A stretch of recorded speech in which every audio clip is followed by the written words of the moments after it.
First thing first, how can you let your wife drive by herself to go pick up a man that she don't even know? Like, how is that even working out for you, Mark? I just want to know that.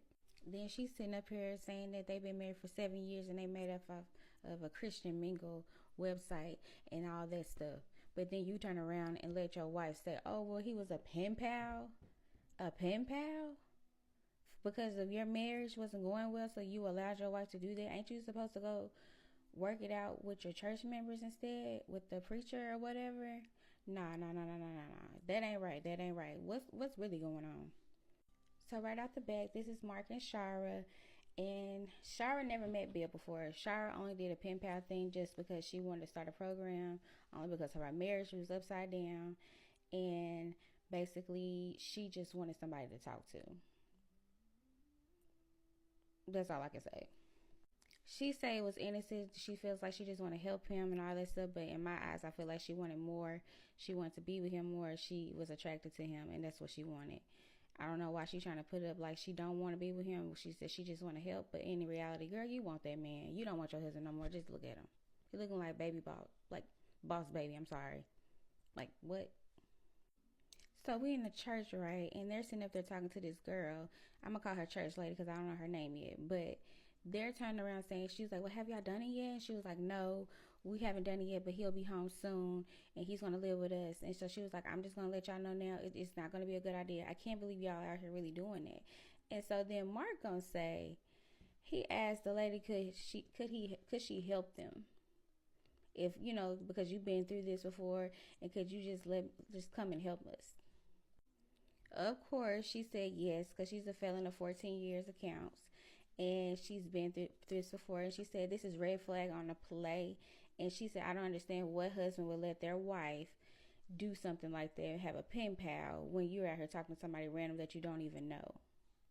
Also, the church lady was in there screaming, like out of her lungs, basically yelling in the church, wondering what are they doing, because she thinks this is a scam. She don't understand why they're bringing an inmate to their house that they barely know and they don't even know what he did and all this stuff. She's basically asking them, like, did you do some checkup on him or anything? Here goes Shara. No. All she know is she wanted to be a pen pal and she just happy that somebody talking to her instead of Mark. That's all what it is. So Bill was sentenced for being a jury thief and all that other stuff, because I didn't have all that because I didn't catch that part. But he did all that. He was a jury thief. He was a known jury thief and all that. And then, Mark is not feeling that. Like when he called her, she running all up in there like, oh my God, he's calling. Like, girl, calm down. That is not your man. Your husband is right there. And I know your husband is looking like, why are you jumping for joy? This is not your man. This is your friend. This is your pen pal. We are supposed to be helping him, not falling in love with him. You can tell on his face that he's not excited about this. He's just doing it for his wife because he just want to get back in love with her again and just do whatever she say, basically. I don't understand why he will allow another man to be in his house. He over here making rules and stuff for him. He out here telling him what he can and what he cannot do. Then, hold on. So they're in the kitchen on the phone with Bill, basically trying to give them the rules and getting the rundown. So she was like, what do you want when you first get out? And he was like, I really haven't thought about it yet. And so then she basically was just like, well, we got rules in the house and we can't be breaking them and all that. Because, the typical stuff that they do when they get out. They want to see women. They want to go drink. They want to go do this and that. Why did they say, well, this is a house we're a Christian home and we don't allow certain things that goes on in our home and you cannot watch rated R movies? Basically, they talking about the only thing he can watch is G-rated movies and PG movies. He looking like, well, I guess I'll just watch him in my room with the door closed. And she's like, no, we're going to have to talk about that a little more. Then here come Mark jumping and yelling, we can't be watching that because that's in one of the rules. And basically, you can't do that. You're going to have to watch that somewhere else. You can't watch that in my house. Mark trying to stand up now because he feel like this man finna take over and be with his wife. That's all I'm saying. So as Mark listening to the conversation with Shara and Bill, Mark gonna say, well, I just feel like she can be a little naive and believe anything that she says. So if you know she's naive, why are you allowing her to have a pen pal? Why are you allowing this woman to talk to a complete stranger that she never met, she never went to go see? All she did was be a pen pal. And the church lady was basically telling her, oh, you know what they do? They just pass the notes around and see who wants them and who they can trick out all the time. And then after she told her that, she still is going to pursue to go get this man because that's what she want to do to bring in her household. She's sitting up here talking about she want to help him, but in reality, she's not trying to help him. She wants to be with him. We're just being honest. Can I get an amen or something? Because obviously that's what I get from Shara. Shara is obsessed with this man, and she's nothing but a liar. Off the back, I can tell because, like, why are you doing this in your husband's face? And you can tell, like, he get mad every time, or he'll make a certain noise and stuff, and he'll be like, like, bro, say what's on your mind. Stop being scary. Say what's on your mind. Dang. Stand up, Mark. Right here, it took me out. So here goes Shara riding down the highway, driving slow about 5 miles an hour, singing her church songs, no offense, but singing her church songs and help me Jesus, Lord Jesus. I don't know how the song go, but she just singing a little harder.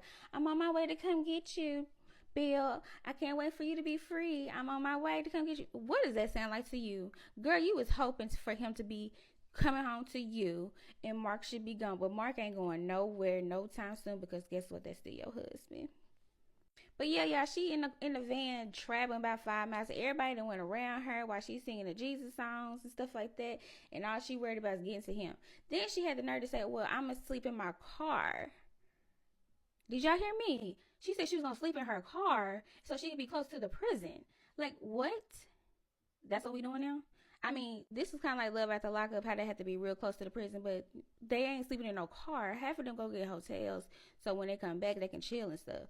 But no, she's going to get him and coming right back home. Like, this is like you on punishment. You better hurry up and go get him and bring him back. Ain't no nothing, no stops, no nothing. You better preserve that gas. Because that's what it looked like. Mark said, bring him here and come back. So that's exactly what she did. And when she said she was going to sleep in the car, he looked at her like, why are you want to sleep in a car? Why? For Bill. That don't make no sense. Like, you gonna sleep in the car for a man you don't even know. Basically, not feeling like he can trust her or him because he don't know what to expect. What's coming into his house. He feels like, oh, he's a stranger. He might do this and do that. He's a jewelry thief. I don't know his background. Well, y'all should have thought about that before Shara started writing this man. You should have been looking him up. It's public record. You can go look him up. Come on now. Like, the little church lady could have told you all that stuff. The church lady tried to warn y'all, but guess what? You still went forward to do it just because of your wife. Your wife should not have to tell you what you should do. You the man of the house. And then you finna let another man come up in here? Man, you crazy. You crazy. So here we go. She done drove 10 hours. And she slept in the car for 4 hours because she was just so excited so she can pick up her man. Her friend Bill at the prison. Like, girl, stop it. Like, I don't get it. Because it's just like, oh, we're just friends. No, you're not. Because I want to see them letters. Because no, you're not. I'm sorry, you're not, because you're obsessed with this man. You actually drove 10 hours without your husband. You don't know where to park. You don't know if you're safe or not or nothing. You mean to tell me that's okay? And your husband just let you do that? Now that's kind of crazy. That's crazy. So she finally made it. She's excited. Oh, come on, Bill. Let's go. I'm ready to take you home. That's so much of a friend of a pen pal. Don't you agree? Because no pen pal is doing that. This looks like a scene from Off of Love After Lockup when they come pick up their man. So she needs to stop playing with us. Girl, you know you like him, and let's just see if he like her. Because I'm just curious to know if he like her or not. Because ain't no way my husband is finna sit up here and say, oh, you can have a pen pal and then you can go pick him up by yourself. No. First off, we wouldn't even be discussing a pen pal because you should be working on your marriage instead of worry about an inmate because your marriage is funky right now.